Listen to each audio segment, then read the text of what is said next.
Ինչու է Նիկոլ Փաշինյանը որոշել հարևան երկրների հետ հարաբերությունները կարգավորել անձամբ, այլ ոչ թե երրորդ երկրների միջոցով, եւ ինչն է պատճառը, որ իրեն մեղադրում են թրքամետ ու ադրբեջանամետ լինելու մեջ։ Այս եւ այլ կարևոր հարցադրումներին վարչապետն անդրադառնում է իշխող քաղաքացիական պայմանագիր կուսակցության նախընտրական ծրագիրը ներկայացնելիս։ Իրականում տեղի ունենում հետեւյալը, որ Ադրբեջանի եւ Թուրքիայի հետ հարաբերություններում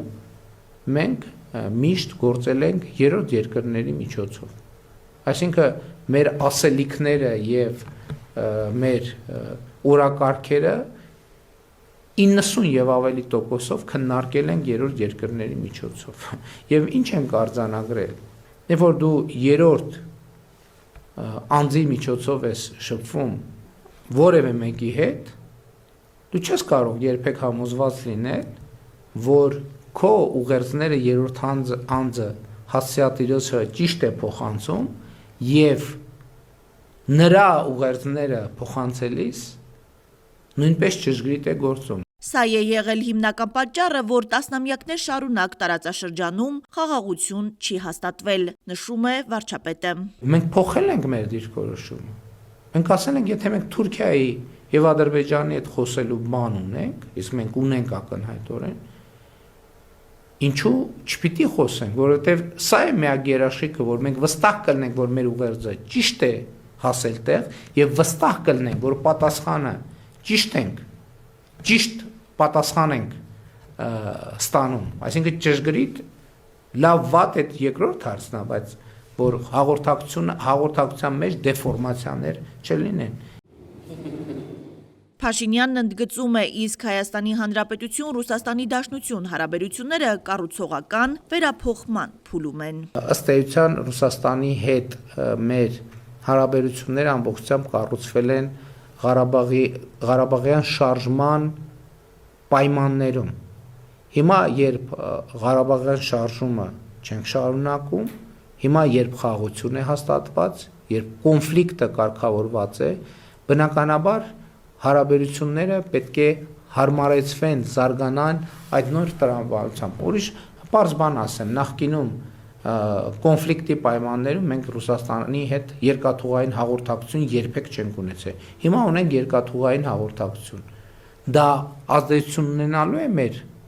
հարաբերությունների վրա, միանշանակ։ Նախընտրական ծրագրի հաջորդ կարևոր կետը ՀՀ-ԵՄ հարաբերությունների մասին է։ 2023 թվականից Հայաստանում գործող ԵՄ քաղաքացիական առաքելությունը իր նպաստը բերեց մեր երկրի կայունության արևելյան սահմանների երկայնքով։ 2024 թվականին ընդունվել եւ կենսագործվում է Հայաստանին աջակցող ԵՄ դիմակայունություն եւ աճ ծրագիրը։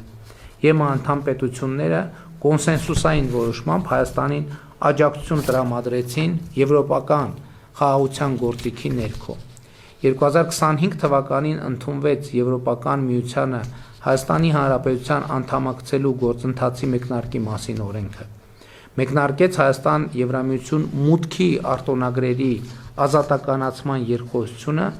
Հայաստանին փոխանցվեց այդ ուղղությամբ գործողությունների ծրագիրը։ Հայաստանի Հանրապետությունը շարունակելու է Եվրոպական միությանն անդամագրվելու չափանիշներին համապատասխանելու համար անհրաժեշտ բարեփոխումների իրականացումը, ասաց վարչապետը։ Երբ Հայաստանը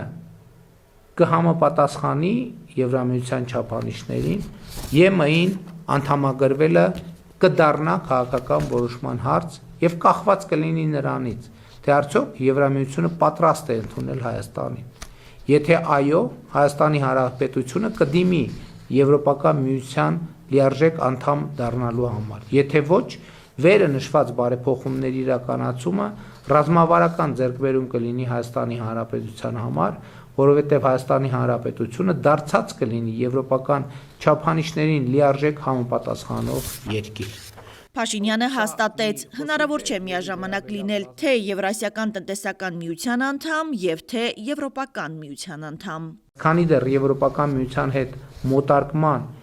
ԵՄ անդամակցության չափանիշներին համապատասխանելուն ուղղված բարեփոխումները համատեղելի են, Հայաստանի Հանրապետությունը կշարունակի մնալ ԼԻԱՏՄ անդամ եւ կզարգացնի առևտրատնտեսական հարաբերությունները նրա անդամ երկրների հետ։ Անդրադառնալով խաղաղության հաստատման թեմային, վարչապետ Փաշինյանը նշեց, որ իրենք հրաժարվեցին Ղարաբաղյան շարժումից, քանի որ կոնֆլիկտի եւ պատերազմի պատճառը հենց Ղարաբաղի շուրջ եղած տարընթերցումներն են։ Բայց երբ որ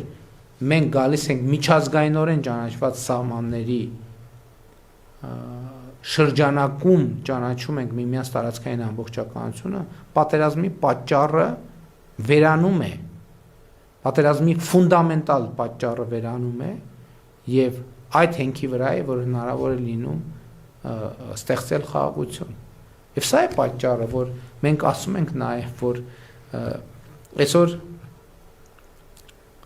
ձևավորվել է պատերազմի եռագլուխ կուսակցություն եւ այդ կուսակցության նպատակը հիմա արդեն նրանք ուղիղ չեն ասում, բայց անուղղակի կամած քայլ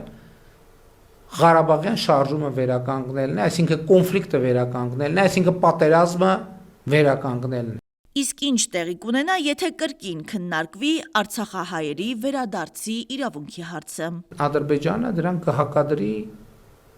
ձեզ հայտնի թեմաները եւ այդ կետի վրա կսկսի եռալ եւ կդառնա կոնֆլիկտ։ Մենք ասում ենք այդ թեմաները երկկողմ պետքա փակվեն։ Եվ սա իրատեսական եւ լեգիտիմ մոտեցում է միջազգային իրավունքի տեսակետից։ Եվ սա է մոտեցումը, որ երաշխավորում է խաղաղության։ Որտեւ եթե մենք հիմա ասենք, որ Ղարաբաղի մեր սիրելի հայրենակիցները պետքա վերադառնան Ղարաբաղ եւ մեր փախստականները պետքա վերադառնան, նրանք էլ են ասում, մեր փախստականներն էլ ուրեմն պետքա վերադառնան։ Հա մենք ասում ենք, չէ, մի րոպե Ղարաբաղի դեպքը ուրիշ է, նրանք ասում են, չէ, մի րոպե մեր դեպքն էլ է ուրիշ։ Փաշինյանը բաց տեքստով նշում է, թե ինչ ռազմավարական գործարք է առաջարկել Ադրբեջանին։ Մենք ճանաչել ենք տարածքային ամբողջականությունը միմյանց եւ ինքնիշխանությունը Ալմաթայի հռչակագրի հիման վրա, այսինքն հայկական ԽՍՀ եւ ադրբեջանական ԽՍՀ տարածքներով։ Ուրեմն ճանաչում ենք ճշգրիտ, դելիմիտացիա ենք անում եւ հանգիստ ենք թողում իրար։ Էլ չենք փորփրում ով երբ որտեղ ապրել եւ այլն, ինչ ա ունեցել, էսա ունեցել են անել։ Մենք փակում ենք այդ թեման, որովհետեւ դա է խաղաղությունը։ Հասմիկ Վահրադյան, Արմալուր։